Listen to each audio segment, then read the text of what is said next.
Devant cet hôpital de Khan Younes dans le sud de la bande de Gaza, le balai des ambulances est incessant. Les secours transportent les blessés après une frappe israélienne qui a également causé la mort d'au moins 4 personnes, dont 2 femmes et un enfant. Les corps des victimes ont été transportés dans la morgue de l'hôpital et déposés à même le sol. Dans le centre de l'enclave à Deir el-Balah, ces Palestiniens assistent aux funérailles des victimes d'une frappe israélienne qui a fait au moins 3 morts. Ces bombardements interviennent au lendemain de la mort de près de 100 personnes dans le nord de la bande de Gaza.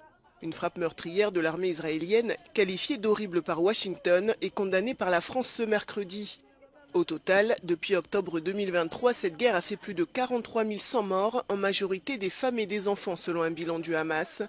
De son côté, l'ONU estime à environ 150 000 le nombre total de morts et de blessés dans la bande de Gaza. Alors que le bilan humain ne cesse de s'alourdir et que les secours sont débordés, le secrétaire général de l'ONU, Antonio Guterres, a envoyé mardi une lettre à Benyamin Netanyahou pour demander le maintien de l'UNRWA. L'Agence des Nations Unies pour les réfugiés palestiniens a été interdite en Israël lors du vote d'un projet de loi adopté lundi à une écrasante majorité à la Knesset. C'est dans ce contexte que les pourparlers pour un cessez-le-feu ont pris fin lundi à Doha entre le chef du Mossad, le chef de la CIA et le Premier ministre qatari. Les négociateurs devraient proposer une trêve de moins d'1 mois dans la bande de Gaza.